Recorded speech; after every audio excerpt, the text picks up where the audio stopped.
Разпокъсаността на земята е основен проблем пред българското земеползване, заяви министърът на земеделието и храните професор Димитър Греков по време на кръгла маса на тема „Проблеми и перспективи пред земеползването в България“. След възстановяването на собствеността върху земеделските земи, техният среден размер всяка година намалява, като в момента е 5 декара и половина на имот.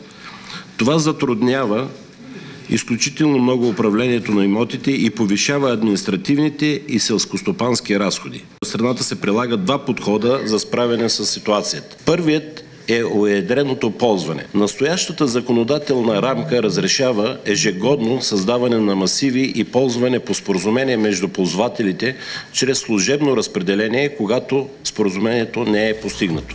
За стопанската 2013-2014 година са стартирали над 1700 процедури за уедряване на земя. Другият начин е комасацията на земята. Важен въпрос е създаването на електронен регистър, по който работи Министерството на земеделието и храните. По инициатива на Министерството на инвестиционното проектиране се създаде междуведомствена работна група за развитие на българския кадастър, целяща да се дадат насоки за по-бързото привеждане на кадастъра и имотния регистър в една единна система, като същевременно се дефинират ролите и задълженията на всички свързани с специализирания кадастър институции.